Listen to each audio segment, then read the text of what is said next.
안녕하세요. 인생 내비입니다.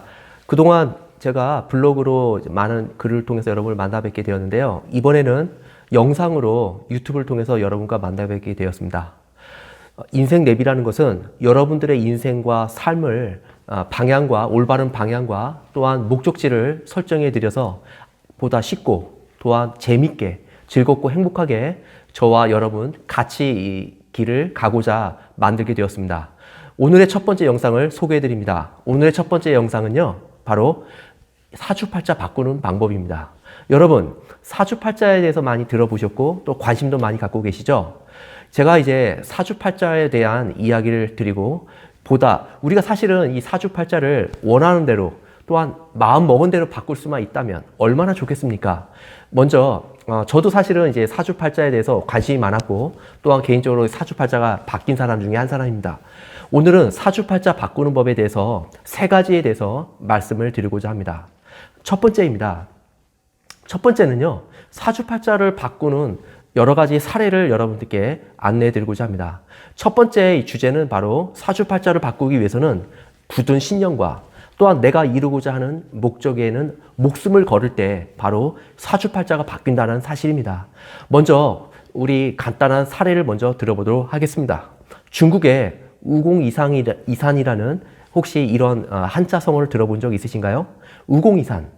우공이라는 어떤 노인, 할아버지가 있었는데요. 바로 집 앞에 큰 산이 있었습니다. 이 산을 때문에 산을 넘어가든가 돌아가든가 굉장히 불편했었어요. 그래서 하루는 이 우공이라는 이 할아버지가 안 되겠다. 이 산을 내가 다 파서 이 흙을 다른 곳에 옮겨서 이 산을 없애버리겠다고 다짐을 하게 됩니다. 그러면서 매일 흙을 나르게 됩니다. 이걸 지켜본 산신령이 있었죠. 산신령이 하루는 사람으로 변장을 해서 이 할아버지한테 말을 겁니다. 아니, 당신 지금 이거 매일 뭐 하는 것입니까? 라고 물어봤을 때 이 노인이 하는 말이 내가 이 산을 불편해가지고 이 흙을 다 퍼내서 옮겨버릴 거라고 대답을 합니다. 이때 이제 산신령이 이제 웃으면서 아니, 당신이 이거 혼자 평생을 해도 이거는 불가능할 거라고 얘기를 합니다. 그때 이제 바로 우공이라는 할아버지가 아주 강하게 의지를 가지고 얘기하죠. 그럴 수 있죠. 내가 만약에 이걸 하다가 못하고 죽는다면 내 아들이 이걸 뒤를 이어서 할 것이고 내 아들도 만약에 하다가 늙어서 죽는다면 내 손자가 할 것이고 반드시 내 대를 이어서 반드시 이뤄낼 것입니다. 이렇게 이제 말을 하니까 산신령이 덜컹한 거죠.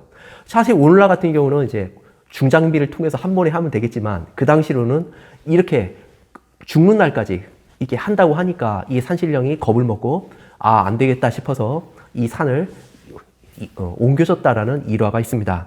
사실 이 우공이라는 할아버지가 이거는 처음부터 불가능해 라고 포기했다면 이분의 사주팔자는 그냥 평범한 할아버지였을 것입니다. 그러나 반드시 이걸 해내겠다라는 이 신념과 의지가 있었기 때문에 가능할 수 있었다는 하나의 전설의 이야기로 내려오는 것이죠. 두 번째 사례를 들겠습니다. 두 번째는 토정 이지암 선생님에 대한 이야기입니다. 제가요, 토정 비결이라는 소설책을 예전에 읽었는데 그 중에 가장 인상 깊었던 사례가 있습니다. 바로 무엇이냐면은 토정 이지암 선생이 이제 전국을 여행할 때입니다. 걸어서 어느 마을에 이제 가게 됐는데 그 마을에 역병이 돈 거예요. 그 역병이 돌아왔을 때에 관아에서 포조를 한 사람을 세워서 그 마을 입구를 지키게 했었던 봅니다. 토정 이지암 선생은 그 길을 이제 모르고 지나가다가 포조를 이제 만나게 된 거죠. 그때 이제 포졸이 막아선 거죠. 이 길을 지나갈 수 없다고. 왜 그러냐고 했더니 이 마을에 역병이 돌아서 들어가면 안 된다고 합니다. 그때 이제 토정 이지암이 이 사람의 사주팔자를 본 거예요. 봤더니 벌써 죽었어야 할 사람이라는 겁니다. 운명이요. 네. 근데 멀쩡하게 살아있는 거예요. 그래서 이게 왜 이렇게 안 맞나 싶어서 이 포졸에게 다가서 하나하나 묻습니다. 당신은 그러면 왜 당신도 병에 걸려 죽을 수 있을 텐데 왜 여기 이렇게 서 있냐고. 나 같으면 어떤 사람은 도망갔을 텐데. 이랬더니 이 포졸이 하는 말이 맞습니다. 사실은 저도 병에 걸릴 수 있습니다. 하지만 내 임무는 이 사람이 이 마을에 들어가서 역병에 걸리는 건 막는 겁니다. 그래서 나는 어떤 일이 있어도 목숨을 걸고 여기 지키는 거라고, 죽는 한이 있어도 나는 이 마을 지킬 거라고 얘기를 합니다. 그때 토종 이지함이 아 하고 이제 깨닫습니다. 아, 이거 사주팔자 안 맞는 이유가 바로 이럴 때 안 맞는구나. 목숨을 걸고 가는 사람은 사주팔자를 비껴나가는구나. 이거를 이제 깨달았다고 이제 적혀 있습니다. 바로 이것이 두 번째 사주팔자를 바꾸는 방법입니다. 세 번째 사례입니다. 제가 가장 존경하는 분 중에 한 분인데요. 이순신 장군이에요.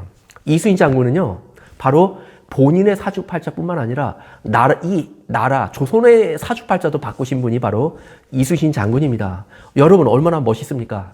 이순신 장군은요, 살고자 하면 죽을 것이요, 죽고자 하면 살 것이다.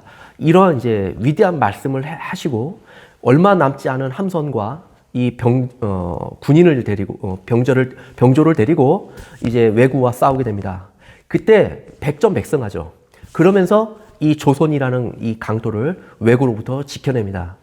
이분의 의지와 한 생각이 바로 국가의 운명을 바꿨습니다.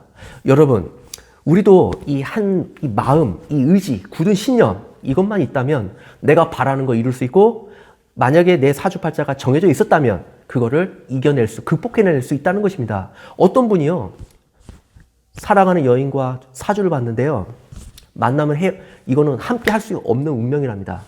이거는 헤어지라고 나왔습니다. 그러면 이제 여러분 어떻게 하시겠습니까? 1번, 난 헤어진다. 2번, 아니야, 사랑하기 때문에 나는 인내하고 갈 거야. 어떤 사람은 헤어진다는 사람 쪽으로 가는 분은 일리가 있잖아요. 예, 일리 있는 겁니다, 사주도. 저도 사주 믿고 팔자도 믿습니다. 헤어진 사람은 헤어질 팔자입니다. 헤어져야 됩니다. 만나서 살면 큰일 납니다. 그러나 내가 반드시 이것을 사랑하기 때문에 내가 극복해내고 어떤 일이 있어도 나는 이 사람을 보호하고 지킬 것이다 라고 믿고 간다면 이 사람 행복할 것입니다. 왜냐하면 그렇게 믿고 극복해 나갈 수 있기 때문이죠. 여러분, 사주팔자는 우리 모두, 저도 그렇고 결정되어 있습니다. 그러나 선택은 내가 하는 겁니다. 그 선택을, 올바른 선택을 하셔서 내 사주팔자를 극복해 나가는, 또 그곳에 나는 난관을 지혜롭게 이겨나간다면 아마 여러분 사주팔자는 내 인생에 가는데 하나의 이정표에 불과할 것입니다. 보다 행복하고 적극적으로 이겨가는 여러분이 되시길 개인적으로 바랍니다. 감사합니다.